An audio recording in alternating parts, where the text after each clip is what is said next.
हाँ जी, तो हम आ गए हैं 8.2 में। आज की क्लास में 8.2 करनी है। दैट मीन्स अब हमें सीखना है मल्टीप्लिकेशन। और मैं तुम्हें एक बात पहले ही बता दूं, मल्टीप्लिकेशन एडिशन से कंप्लीटली डिफरेंट है, कंप्लीटली डिफरेंट। तो जो मैं समझा रहा हूँ वो समझ लो ढंग से। अगर कोई बच्चा मेरे साथ लिख रहा है तो बेटा आप बहुत बड़ी गलती कर रहे हो। देखो मत, मेरे साथ बिल्कुल मत लिखो, ठीक है? समझ लो बहुत अच्छे से, कॉज मल्टीप्लिकेशन एडिशन में बहुत ज्यादा फर्क है, ठीक है? बच्चे बहुत ज्यादा कंफ्यूज हो जाते हैं और सेम मिस्टेक बार बार बार बार बार बार वही करते रहते हैं। एक ही गलती बार बार उनसे होती है। इसीलिए जरा ध्यान से सुनना, अपने माइंड में क्लैरिटी रखना कि हम मल्टीप्लिकेशन पढ़ रहे हैं, ठीक है? और अगर तुम्हें एडिशन क्लियर नहीं हुआ है तो एक बार फिर से एडिशन की प्रैक्टिस करो, उसके बाद ये क्लास देखनी शुरू करो, ठीक है? अब हम शुरू करते हैं। देखो मल्टीप्लिकेशन में क्या होता है। सबसे पहले ना मैं तुम्हें इसको एडिशन से कंपेयर करके दिखाता हूँ तो तुम्हें और बेटर समझ आएगा कि एडिशन और मल्टीप्लिकेशन में फर्क क्या है, ठीक है? देखो एडिशन में हम क्या करते थे, हम सेम वेरिएबल ढूंढते थे, याद है? मतलब अगर मेरे पास क्वेश्चन आया 4x+3y+3, या पहले हम एक ही लेते हैं, मोनोमियल लेते हैं। 4x को हमें प्लस करना है 3x से, ठीक है? या 4x को प्लस करना है 3x² से, या 4x को प्लस करना है 3a से। ये तीन मेरे पास ऑप्शंस हैं। अब ये दोनों तो ऐड नहीं होंगे, क्यों? क्योंकि ये कहता है भाई मैं तो सिर्फ अपने सेम वेरिएबल के साथ ऐड होता हूं, है ना? ये तो सिर्फ अपना x का वेरिएबल ढूंढता है, इसे a से कोई लेना देना नहीं है। सेम यहाँ पे देखो, ये जो x है ये x² के साथ ऐड नहीं होगा, क्यों? क्योंकि ये कहेगा मेरे को तो सिर्फ x चाहिए, मुझे x² से कोई मतलब नहीं है। पता है ना? तुम्हें समझिए, सिर्फ तुम्हें चीजें समझ चुके हो, ठीक है? एडिशन हमेशा सेम वेरिएबल्स के बीच में होती है। ये दोनों ऐड हो जाएंगे, x और x सेम वेरिएबल है ना, तो x का x 4+3 7, तो ये 7x हो जाएगा, है ना? बट ये सॉल्व नहीं होगा, ये सॉल्व भी नहीं होगा, मतलब ये यहीं पे छूट जाएगा, इसके आगे बढ़ेगा ही नहीं, है ना? बट मल्टीप्लीकेशन नहीं कहता है, मल्टीप्लीकेशन कहता है आने दो, आने दो, जो आ रहा है आने दो, सबको झेल नहीं, ठीक है? तो अगर मल्टीप्लीकेशन में ये सेम क्वेश्चन आ जाए, देखो 4x into 3x, 4x into में 3x², 4x इंटू में 3a। अब ध्यान से सुनना, जब मल्टीप्लिकेशन की बात होती है तो मल्टीप्लिकेशन को सेम वेरिएबल से कोई लेना देना नहीं है। मल्टीप्लिकेशन कहता है मेरे को कोई फर्क नहीं पड़ता, कोई भी वेरिएबल हो, वेरिएबल ना भी हो तो भी ले आओ, हम सॉल्व कर देंगे। ये लो एक क्वेश्चन और लो, 4x इंटू में 3, इसमें वेरिएबल ही नहीं है, ध्यान से सुनना, ठीक है? तो मल्टीप्लिकेशन में कोई फर्क नहीं पड़ता। अब कहते हैं हम सब कुछ हैंडल कर जाते हैं। तो मल्टीप्लिकेशन किस तरीके से होती है देखना। मल्टीप्लिकेशन में क्या होता है, वेरिएबल्स अलग से मल्टीप्लाई होते हैं, वैल्यूज अलग से, वैल्यूज मीन्स न्यूमरल्स, नंबर्स अलग से मल्टीप्लाई होते हैं। जैसे कि जब हम इसको मल्टीप्लाई करेंगे तो 4 और 3 आपस में मल्टीप्लाई हो जाएगा, क्या आंसर आएगा? 4 3 12। और जो वेरिएबल होता है वो एज इट इज लिख दो, x का x, ठीक है जी? अब आगे देखो, मैं तुम्हें और क्लैरिटी दूंगा, टेंशन मत लो। अब इसमें देखो मैंने क्या कहा, 4 और 3 आपस में मल्टीप्लाई हो जाते हैं, मतलब 12 का 12। बट x और a इसका क्या होगा? अब जब डिफरेंट वेरिएबल्स होते हैं तो डिफरेंट वेरिएबल्स मल्टीप्लाई हो जाते हैं, मतलब a इंटू एक्स हो जाता है ax या xa। ये लो xa लिख लो इसे, ठीक है जी? x into A is X A, X plus A नहीं, एक्स ए, ठीक है? अब यहाँ पे देखो बहुत अच्छी चीज है, 4 3 ज्यादा 12 का 12 हो जाएगा, मतलब नंबर्स जैसे मल्टीप्लाई होते हैं बिल्कुल वैसे मल्टीप्लाई होते हैं। बट अब यहाँ पे क्या है, अब तुम सोचो कि इसको क्या कर दें, x² ऐसे कर दें? नहीं, जब वेरिएबल्स की इंग्लिश का पार्ट सेम होता है तो उन दोनों की पावर्स हो जाती हैं ऐड। मतलब x की पावर क्या है 1, x, इस x की पावर क्या है 2, तो 1 + 2 = 3, तो इसका आंसर आ जाएगा x³। मैं तुम्हें समझाऊंगा, टेंशन मतलब, बस मैं तुम्हें इंट्रो दे रहा हूँ, ठीक है? सेम यहाँ पे देखो, 4 3 12, ये दोनों वेरिएबल सेम है, मतलब x। अब इस x की पावर क्या है 1, इस x की पावर क्या है 1, जब भी मल्टीप्लाई होता है और बेसिस सेम होते हैं तो पावर हो जाती है ऐड, दैट इज 1 + 1 = 2, तो एक्स स्क्वायर हो जाएगा। क्लियर है? अब जरा ना तुम समझ लो इसके पीछे का लॉजिक क्या है। देखो अब, और एक बात ध्यान रखना, अगर तुम इस क्वेश्चन को यहाँ पे ऐसे छोड़ देते हो तो कोई टेंशन की बात नहीं है, बिल्कुल सही है। बट एक बेटर रिप्रेजेंटेशन के लिए हम हमेशा इस वेरिएबल को अल्फाबेटिकल ऑर्डर में ही लिखते हैं। मतलब पहले ए आता है कि पहले एक्स आता है? ए आता है ना, इसीलिए हम इसको लिखते हैं 12ax, ना कि 12xa। गलत वो भी नहीं है, बट एक बेटर रिप्रेजेंटेशन हो जाती है। ठीक है, आई होप तुम्हें जो मैंने समझाया वो समझ आ गया है। अब इसके पीछे का मेरे को तुम्हें लॉजिक समझाना है, तो लॉजिक समझ लो। इरेज कर दो क्या? इरेज कर देता हूँ, साफ बोर्ड से समझेंगे। ठीक है, तुम्हें कुछ नोट करना है तो कर लो। हाँ जी, तो अब मेरे को तुम्हें इसकी एक एक्सप्लेनेशन देनी है कि ये ऐसा कैसे हो जाता है। ठीक है, ध्यान से सुनना। आओ, अब मेरे को सिंपल टर्म से बताओ। मान लो मेरे पास एक क्वेश्चन है, हम नंबर की बात करते हैं। 4+4+4+4+4+4, ठीक है। यह 1 2 3 4 5 6 बार है ये। ठीक है, तो मैं इसको क्या लिख सकता हूँ? 6 × 4 बोल सकते हैं ना इसको। तो इसका आंसर भी क्या आएगा? 24। इसका आंसर भी क्या आएगा? 24। ये तुम्हें पता है। अब सेम अदर हैंड पे देखो क्या होता है। अगर मैं यहाँ पे एक वेरिएबल चलाऊं, मतलब 4x+4x+4x+4x+4x+4x 1 2 3 4 5 6, ठीक है। इसका आंसर क्या आएगा? सेम आएगा, 24x, यही आएगा ना। ऑन द अदर हैंड अगर मैं से बोल दूं 6 × 4x, इसका मतलब क्या है? ये 4x 6 बार ऐड हो रहा है, यही मतलब 1x का। तो इसका भी आंसर क्या आना चाहिए? 6 × 4 = 24x, एक्स खत्म। ठीक है। अब रही बात वेरिएबल्स में कैसे होता है, तो बेटा ये ना प्रॉपर्टीज होती हैं कुछ। जब तुम 9th में पहुंचोगे ना, तब तुम कुछ आइडेंटिटीज सीखोगे। ठीक है, जैसे कि जब वेरिएबल्स में देखो ऐसा होता है, जब हम मल्टीप्लाई डिवाइड करते हैं ना, तो वेरिएबल्स के साथ जब भी गेम होता है तो कैसे होता है? ये मान लो x की पावर स्क्वायर है और x की पावर 7 है, ये मल्टीप्लाई हो रहे हैं। तो देखो जब भी मल्टीप्लाई होता है और बेसिस सेम होते हैं, बेसिस मीन्स वेरिएबल का पार्ट जब सेम होता है, तो उन दोनों की पावर्स हो जाती हैं ऐड, मतलब x 9 हो जाएगा ये। अब ये कैसे आया देखो, इसका मतलब है x, इसका मतलब तो कुछ है नहीं वैसे, to be honest with you.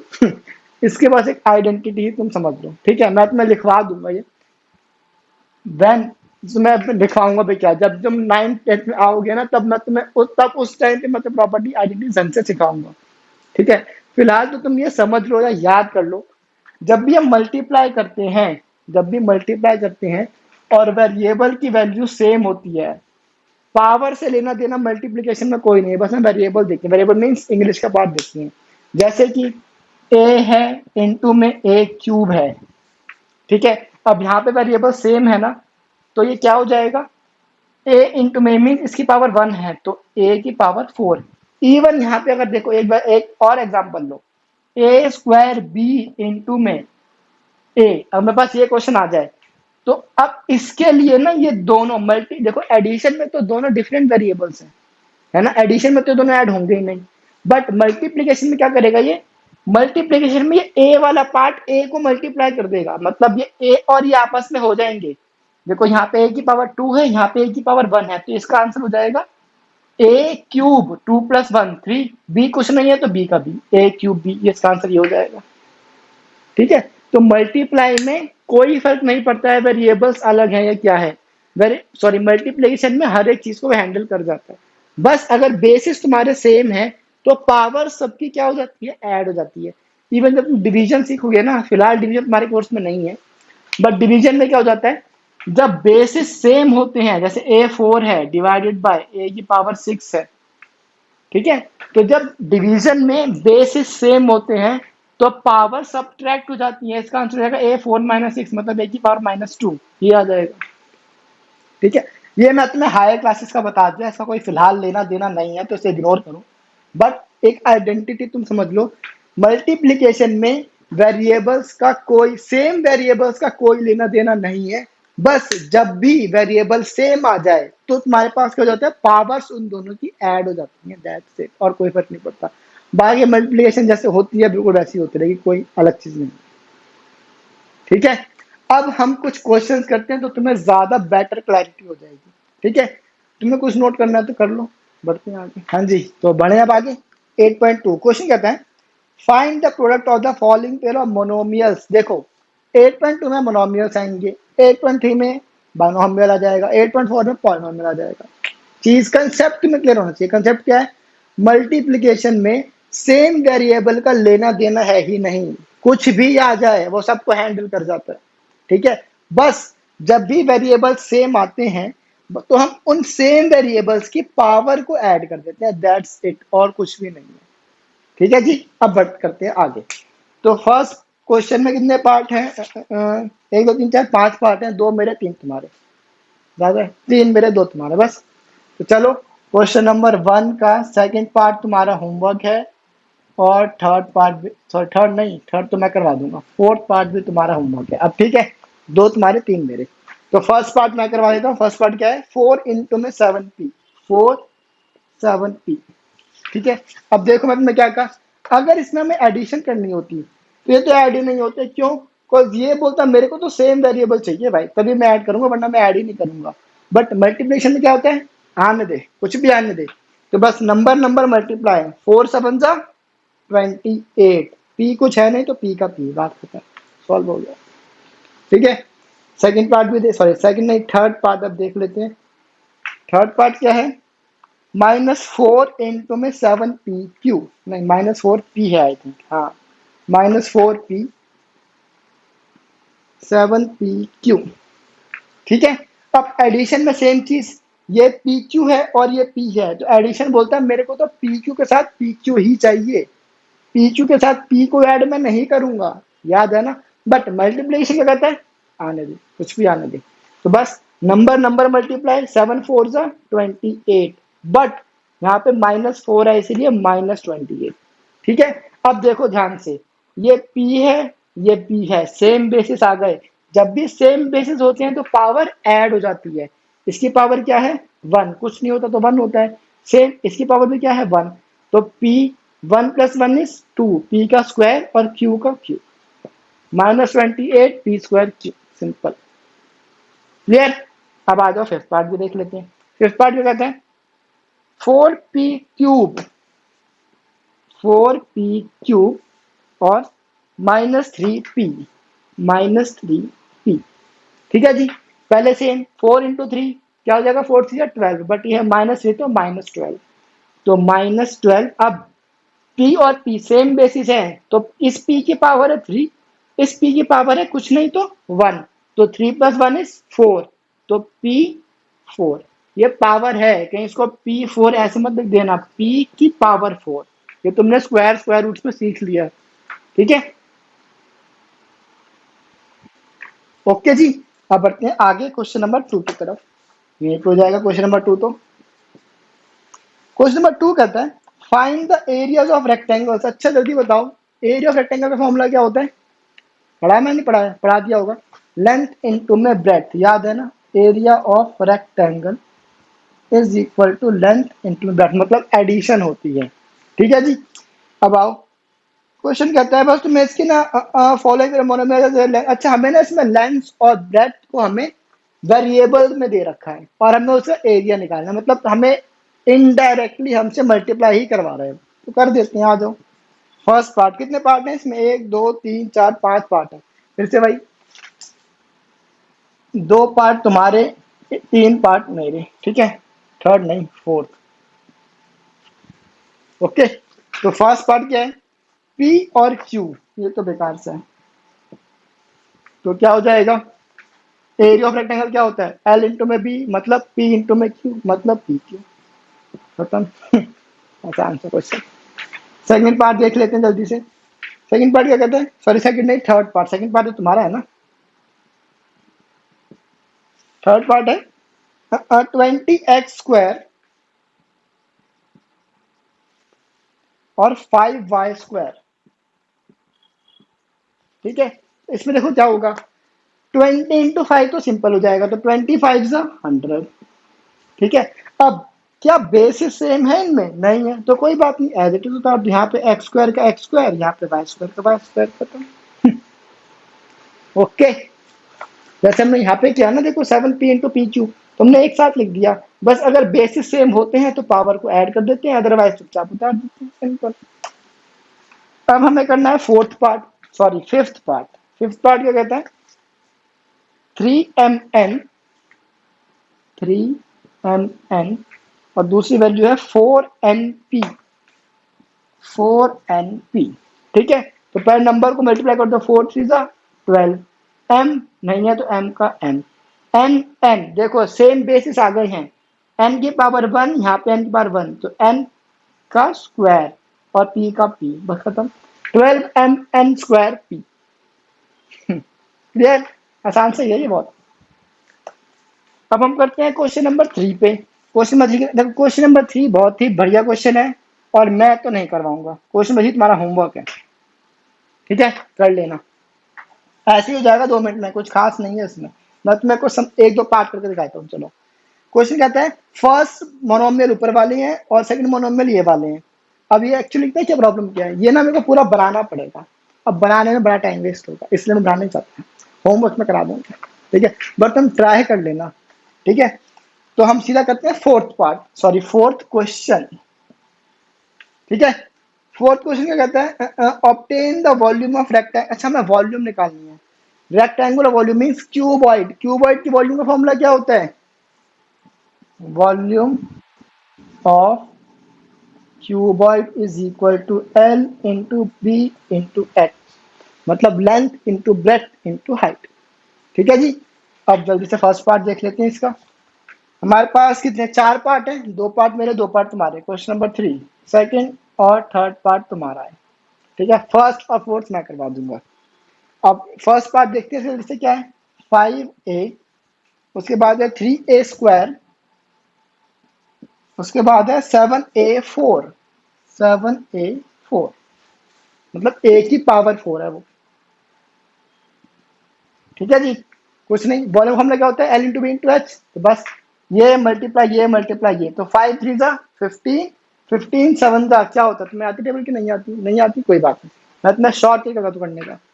बड़े छोटे नंबर को लगा, बड़ा छोटा नंबर 7 3 जा 21, 21 इंटू 5 करना आसान है, 5 इंटू 5 10, तो तुम्हारा 105 बनेगा मेरे ख्याल से, 105। मल्टीप्लीकेशन अपने एंड पे चेक कर लेना। अब देखो हमें वेरिएबल मल्टीप्लाई करना, तो कैसे होगा? सेम बेसिस है तीनों में सेम बेसिस है, तो क्या हो जाएगा? ए, बस सबकी पावर ऐड, यहाँ पे 1 2 और 4, 1 प्लस 2 इज 3, 3 प्लस 4 इज 7, तो 105 ए की पावर 7, ये तुम्हारे पास है उसका आंसर। ठीक है जी, अब हम बढ़ते हैं आगे। ये है क्वेश्चन नंबर, अच्छा क्वेश्चन नंबर 4 पार्ट तो बहुत आसान सा ही है, तो मैं थर्ड पार्ट करवा देता हूँ। ठीक है, हाँ सेकंड और फोर्थ, ठीक है होमवर्क में, अच्छा ये है ना, सेकंड और फोर्थ तुम कर लेना, थर्ड पार्ट मैं करता हूँ। फोर्थ पार्ट तो कुछ ज्यादा ही आसान है, इसलिए मैंने करवा रहा। एक्स वाई, दूसरा है 2x square Y, 2x square Y, तीसरा है 2x Y square, 2x Y square. ठीक है जी, कुछ नहीं, देखो यहाँ पे क्या है 1, तो 1 2 जा 2, 2 2 जा 4, तो 4 तो मल्टीप्लाई हो गया। ठीक है, अब देखो x x x तीनों में x है, यहाँ पे x की पावर 1, पहले तो x उतार दो, 1 2 और 1, तो 1 प्लस 2 इज 3, 3 प्लस 1 इज 4, तो x की पावर 4। ठीक है जी, अब यहाँ पे देखो, यहाँ पे y की पावर 1, y की पावर 1, y की पावर 2, मतलब y की पावर 4, 1 प्लस 2 मतलब 4, सिंपल। एक काम करता हूँ, मैं थर्ड फोर्थ भी करवा देता हूँ, चलो तुम बस एक पार्ट कर लेना, बिकॉज फोर्थ पार्ट में ना डिफरेंट वेरिएबल्स आ गए हैं, इसलिए करवा देता हूँ। A2B3C, A2B3C, वैसे मुश्किल नहीं है ये, देख लो पहले नंबर मल्टीप्लाई कर लो, तो ए क्या कुछ नहीं है तो 1 है, 1 2 जा 2, 2 3 जा 6, तो 6। अब देखना है इसमें सेम वेरिएबल कहीं पे भी नहीं है, मतलब पावर ऐड करने का कंसेप्ट इस क्वेश्चन में तो आएगा ही नहीं, तो चुपचाप लिख दो A B C, A into B into C is A B C, खत्म। क्लियर। अब हम बढ़ते हैं आगे क्वेश्चन नंबर 5 की तरफ। आज की क्लास का लास्ट क्वेश्चन है क्वेश्चन नंबर 5, ये करेंगे फिर क्लास खत्म कर देंगे, ठीक है। तो इससे पहले मेरे को इरेज करना पड़ेगा, तुम जल्दी से इसको नोट कर लो, नोट करना है तो फिर हम बढ़ते हैं आगे। हो जाओ शुरू। हाँ जी, तो बढ़े आगे। हमारा सिर्फ एक क्वेश्चन है क्वेश्चन नंबर 5, वो क्या कहता है, सेम है ऑब्टेन द प्रोडक्ट ऑफ, इसमें 5 पार्ट है, इसमें मैं सोच रहा हूँ मैं 2 पार्ट करवाऊंगा, 3 पार्ट तुम्हें होमवर्क को दूंगा, ठीक है। तो क्वेश्चन नंबर 1 2 3 नहीं, I am sorry, question number 4 है और क्वेश्चन नंबर 5 मैं फर्स्ट पार्ट और कौन सा पार्ट करवा दूं, फोर्थ करवा दूंगा, चलो। बाकी सेकंड, थर्ड और फिफ्थ पार्ट हमारा होमवर्क है। सेकंड, थर्ड और फिफ्थ पार्ट हमारा होमवर्क है, ठीक है। 2 पार्ट इससे मैं करवाऊंगा। तो क्वेश्चन नंबर का फर्स्ट पार्ट मेरा है और कौन सा पार्ट मेरा है, फोर्थ पार्ट मेरा है। ओके जी, आ जाओ।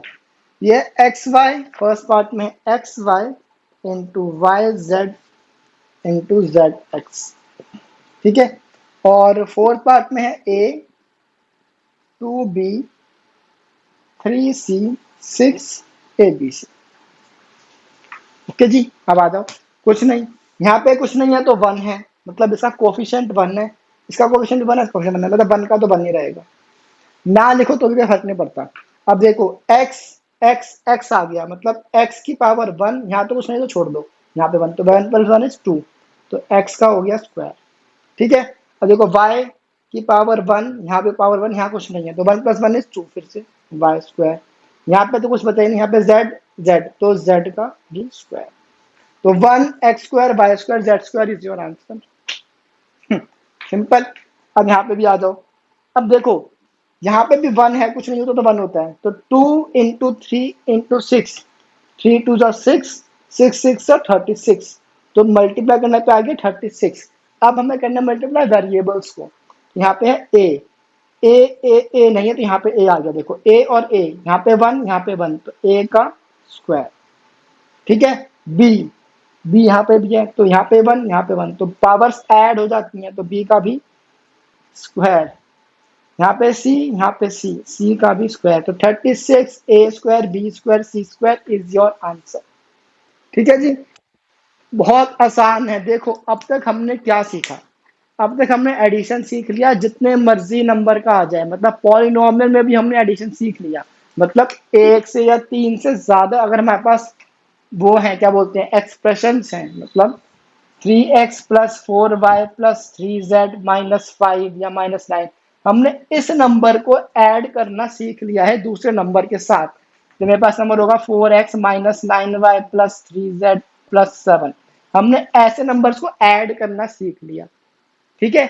हमने ऐसे नंबर्स को सेपरेट करना भी सीख लिया, बट मल्टीप्लिकेशन अब तक हमने सिर्फ मोनोमियल्स में सीखी है, मतलब एक टर्म में सीखी है। देखो यहाँ भी एक टर्म है, यहाँ भी एक टर्म है, यहाँ भी एक टर्म है, वेरिएबल 2 है वो एक अलग से, बट टर्म तो एक ही है ना। यहाँ भी एक टर्म है, यहाँ भी एक अलग अलग टर्म है, बट एक ही टर्म है, ये भी एक टर्म, मतलब अब तक हमने सिर्फ मोनोमियल्स को मल्टीप्लाई करना सीखा है, ठीक है। अब हम नेक्स्ट क्लास में बाइनोमियल्स को मल्टीप्लाई करना सीखेंगे, मतलब आपको 2 टर्म्स आ जाएंगी, ठीक है। तो बेटा उसके लिए ना हमें कुछ थोड़ा लॉजिक लगाना पड़ेगा, तो वहां जाने से पहले मैं तुम्हें कह रहा हूं अपनी 8.2 को क्लियर कर लेना, ठीक है। इसकी तुम प्रैक्टिस कर लेना एक बार फिर से, प्लस अपना होमवर्क जरूर कर लेना। होमवर्क करोगे तो तुम्हें चीजें समझ आएंगी, नहीं करोगे बैठ रहोगे तो समझ नहीं आएंगी, ठीक है। बस मिलेंगे नेक्स्ट क्लास में, इसको नोट कर लो, होमवर्क जरूर कर लेना। Till then,